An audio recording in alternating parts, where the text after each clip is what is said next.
बिना नौकरी की अगर हर महीने सैलरी मिलने लगे तो ये किसी के लिए भी हैरानी की बात होगी।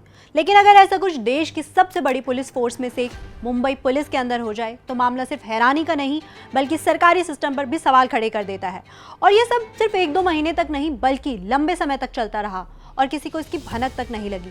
तो आखिर ये फ्रॉड हुआ कैसे, बिना भर्ती हुए लोग सरकारी पेरोल तक कैसे पहुंच गए और अब अचानक इसकी पोल कैसे खुली, क्या है पूरा मामला, जानेंगे आज के इस वीडियो में। हाय, मैं हूं प्रगति और आप देख रहे हैं जस्ट। दरअसल इन दिनों मुंबई पुलिस से जुड़ा एक मामला काफी चर्चा में है, जिसे घोस्ट एम्प्लॉय स्कैम या पेरोल फ्रॉड कहा जा रहा है। मीडिया रिपोर्ट्स के मुताबिक करीब 6 करोड़ 41 लाख रुपए सरकारी खजाने से ऐसे 10 लोगों के खाते में भेजे गए जिनका मुंबई पुलिस से कोई वास्तविक संबंध नहीं था। यानी आरोप है कि ये लोग कागजों में तो पुलिस कर्मचारी थे, लेकिन हकीकत में उन्होंने मुंबई पुलिस में कभी नौकरी ही नहीं की।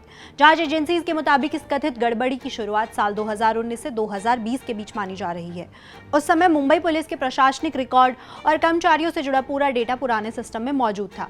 अब यहाँ ये समझना जरूरी है कि किसी भी सरकारी विभाग में जब कोई कर्मचारी नियुक्त होता है तो उसका पूरा रिकॉर्ड तैयार किया जाता है। इसमें कर्मचारी का नाम, पद, कर्मचारी संख्या, service record, bank account, salary detail और पेंशन से जुड़ी जानकारी दर्ज की जाती है। इसके बाद हर महीने इसी रिकॉर्ड के आधार पर वेतन जारी होता है। आमतौर पर इस पूरी प्रक्रिया में कई लेवल्स पर वेरिफिकेशन और मंजूरी होती है ताकि किसी तरह की गड़बड़ी की गुंजाइश ना रहे। लेकिन इस मामले में आरोप है कि इसी व्यवस्था का कथित तौर पर गलत इस्तेमाल किया गया।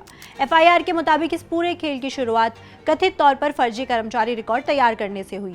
आरोप है कि कुछ प्रशासनिक और क्लैरिकल स्टाफ ने ऐसे लोगों के नाम सिस्टम में दर्ज किए जो वास्तव में मुंबई पुलिस का हिस्सा ही नहीं थे। सबसे पहले उनके नाम की सर्विस आईडी बनाई गई। किसी भी सरकारी कर्मचारी के लिए यहाँ आईडी उसकी आधिकारिक पहचान होती है। इसी के जरिए विभाग के रिकॉर्ड में दर्ज होता है कि संबंधित व्यक्ति किस विभाग में काम करता है, उसकी पोस्ट क्या है और उसे मिलने वाली सुविधाएं क्या होगी। यहीं पर मामला खत्म नहीं हुआ। जांच में आरोप है कि इन फर्जी कर्मचारियों के लिए डीसीपीएस यानी डिफाइंड कंट्रीब्यूशन पेंशन स्कीम की आईडी भी तैयार की गई। आमतौर पर ऐसी आईडी सिर्फ उन्हीं कर्मचारियों को मिलती है जिनकी नियुक्ति आधिकारिक तौर पर हो चुकी हो। लेकिन एफआईआर के मुताबिक यहाँ ऐसे लोगों के नाम पर भी ये पूरी प्रक्रिया पूरी कर दी गई जो कभी भर्ती ही नहीं हुए थे। अब सवाल ये है कि सिर्फ आईडी बन जाने से तो किसी को सैलरी नहीं मिलने लगती। इसके लिए सिस्टम में कई और रिकॉर्ड भी होने चाहिए। जांच एजेंसीज का आरोप है कि यही काम भी किया गया। इन लोगों के नाम पर कथित तौर पर फर्जी अटेंडेंस रिकॉर्ड तैयार किए गए, जरूरी दस्तावेज बनाए गए और ऐसे रिकॉर्ड को खड़ा किया गया जिससे देखने पर लगे कि सभी कर्मचारी नियमित रूप से अपनी ड्यूटी कर रहे हैं। यानी कागजों पर सब कुछ बिल्कुल नॉर्मल दिखाई दे रहा था। इन रिकॉर्ड्स के आधार पर इन नामों को सरकारी पेरोल सिस्टम का हिस्सा बना दिया गया। इसके बाद हर महीने सैलरी प्रोसेस होती रही और पैसा उन बैंक खातों में जाता रहा जो इन कर्मचारियों के नाम पर खोले गए थे। शुरुआती जांच के मुताबिक इसी तरह धीरे धीरे करीब 6 करोड़ 41 लाख रुपए सरकारी खजाने से जारी हो गए। अब यहाँ सबसे बड़ा सवाल ये उठता है कि अगर पूरा सिस्टम रिकॉर्ड के आधार पर चलता था तो फिर इतने सालों तक किसी को इस कथित गड़बड़ी का पता क्यों नहीं चला। जांच में सामने आई जानकारी के मुताबिक उस समय मुंबई पुलिस का पेरोल पुराने सेवार्ट सॉफ्टवेयर के जरिए संचालित हो रहा था। बाद में जब सरकार ने इस डेटा को नए फाइनेंशियल मैनेजमेंट सिस्टम में शिफ्ट करने का फैसला किया तब सभी कर्मचारी रिकॉर्ड की दोबारा जांच शुरू हुई। इस पूरी प्रक्रिया को डेटा माइग्रेशन कहा जाता है। यानी पुराने सिस्टम में मौजूद हर एंट्री को नए सिस्टम में ट्रांसफर करने से पहले उसका मिलान और वेरिफिकेशन किया जाता है। बताया जा रहा है कि इसी वेरिफिकेशन के दौरान अधिकारियों को कुछ रिकॉर्ड संदिग्ध लगे। जब उनकी गहराई से जांच की गई तो ऐसे 10 नाम सामने आए जिनके बारे में कोई वास्तविक सर्विस रिकॉर्ड नहीं मिला। यानी सिस्टम में उनकी एंट्री तो मौजूद थी लेकिन उनके मुंबई पुलिस में कर्मचारी होने के कोई ठोस आधार नहीं मिले। यहीं से इस पूरे मामले की परतें खुलनी शुरू हुई और विभाग ने इंटरनल जांच शुरू कर दी। इंटरनल इंक्वायरी में शुरुआती स्तर पर सामने आई जानकारियों के आधार पर इस मामले में एफआईआर दर्ज की गई। इसके बाद जांच का फोकस सिर्फ फर्जी रिकॉर्ड तक सीमित नहीं रहा बल्कि उन लोगों की भूमिका की भी पड़ताल हुई जिनके पास कर्मचारी रिकॉर्ड तैयार करने, उन्हें सिस्टम में जोड़ने या सैलरी प्रोसेस से जुड़े प्रशासनिक अधिकार थे। क्योंकि किसी भी सरकारी विभाग में बिना कई लेवल्स पर प्रक्रिया पूरी हुए किसी कर्मचारी का रिकॉर्ड पेरोल तक पहुंचना आसान नहीं माना जाता। इसी जांच के दौरान 5 पूर्व प्रशासनिक और क्लैरिकल एम्प्लॉय के खिलाफ मामला दर्ज किया गया। जांच एजेंसीज का आरोप है कि इन लोगों ने कथित तौर पर फर्जी कर्मचारी रिकॉर्ड तैयार करने और उन्हें सिस्टम में शामिल करने की भूमिका निभाई। हालांकि ध्यान रखना भी जरूरी है कि फिलहाल ये आरोप जांच के आधार पर लगाए गए हैं और इनकी पुष्टि अदालत में पेश किए जाने वाले सबूतों के बाद ही होगी। इसके अलावा 2 कर्मचारियों को निलंबित भी किया गया है। उन पर आरोप लगा है कि उन्होंने कथित तौर पर फर्जी कर्मचारी रिकॉर्ड तैयार करने और वेतन जारी करने की प्रक्रिया में भूमिका निभाई। डिपार्टमेंटल कार्रवाई और आपराधिक जांच दोनों समानांतर चल रही है। यानी एक तरफ ये देखा जा रहा है कि विभागीय नियमों का उल्लंघन हुआ है या नहीं, वहीं दूसरी तरफ ये भी जांचा जा रहा है कि सरकारी पैसे का दुरुपयोग किसी प्री प्लान साजिश के तहत तो नहीं किया गया। अब जांच का सबसे अहम हिस्सा उन बैंक खातों तक पहुंचना है जिनमें ये पैसा भेजा गया। पुलिस ये पता लगाने की कोशिश कर रही है कि इन खातों को वास्तव में कौन ऑपरेट कर रहा था। क्या खाते जिन लोगों के नाम पर खुले थे वही असली व्यक्ति है या सिर्फ पहचान का इस्तेमाल किया गया था। अगर खाते वास्तविक थे तो उनमें जमा हुई रकम आखिर किसने निकाली? क्या पैसा सीधे किसी एक व्यक्ति तक पहुंचा या फिर कई लोगों के बीच बांटा गया?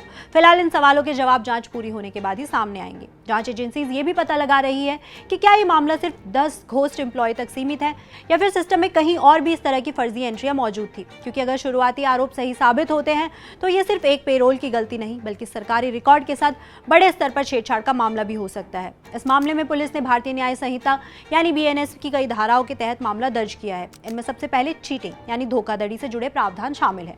आसान भाषा में कहे तो अगर कोई गलत जानकारी देकर, फर्जी तरीका अपनाकर या किसी को धोखे में रखकर पैसे या किसी तरह का फायदा हासिल करता है तो ऐसे मामलों में इस तरह की धारा लगाई जाती है।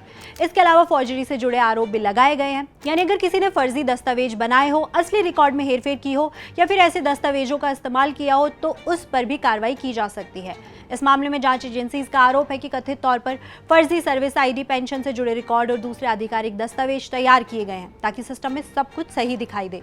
FIR में क्रिमिनल ब्रीच ऑफ ट्रस्ट यानी भरोसे का गलत फायदा उठाने से जुड़ा प्रावधान भी लगाया गया है। आसान शब्दों में समझे तो अगर किसी सरकारी कर्मचारी को अपनी जिम्मेदारी निभाने के लिए अधिकार दिए गए हो और वही व्यक्ति उन्हीं अधिकारों का कथित तौर पर गलत इस्तेमाल करे तो ऐसे मामलों में भी ये धारा लगाई जा सकती है। साथ ही क्रिमिनल कॉन्स्पिरेसी यानी आपराधिक साजिश से जुड़ा प्रावधान भी जोड़ा गया है। इसका मतलब ये नहीं है कि कोई दोषी साबित हो गया है, बल्कि जांच एजेंसी को शुरुआती जांच में ऐसा लगा कि अगर ये फ्रॉड हुआ है तो संभव है कि इससे एक व्यक्ति ने नहीं बल्कि कई लोगों ने मिलकर अंजाम दिया होगा। इसलिए इस एंगल की भी जांच हो रही है। हालांकि फिलहाल ये सभी आरोप FIR और शुरुआती जांच के आधार पर लगाए गए हैं। जांच अभी जारी है और अदालत में सबूतों की जांच के बाद ही ये तय होगा कि आरोप सही साबित होते हैं या नहीं। मामले के सामने आने पर इस पर राजनीतिक प्रतिक्रिया भी देखने को मिली है। महाराष्ट्र के मुख्यमंत्री देवेंद्र फडणवीस ने कहा कि शुरुआती जानकारी के मुताबिक ये गड़बड़ी साल 2020 के आसपास की है और इसका संबंध मौजूदा सरकार के कार्यकाल से नहीं है। उन्होंने ये भी कहा कि जांच एजेंसी अपना काम कर रही है और अगर किसी की भूमिका सबूतों के आधार पर सामने आती है तो उसके खिलाफ कानून के मुताबिक कार्रवाई की जाएगी। इस पूरे मामले ने अब एक बड़ा सवाल जरूर खड़ा कर दिया है। अगर आरोप सही साबित होते हैं तो आखिर एक ऐसा सिस्टम जहां हर कर्मचारी का रिकॉर्ड, पहचान, वेतन और पेंशन अलग अलग स्तर पर दर्ज और कंफर्म्ड होती है, वहां इतने लंबे समय तक कथित फर्जी एंट्रियां कैसे बनी रही? क्या निगरानी व्यवस्था में कोई कमी थी? क्या इंटरनल ऑडिट समय पर नहीं हुआ या फिर प्रक्रिया के भीतर मौजूद किसी खामी का फायदा उठाया गया? आप इस मुद्दे पर अपनी राय हमें कमेंट करके जरूर बताएं। देश दुनिया और आपसे जुड़ी हर खबर के लिए देखते रहे जस्ट।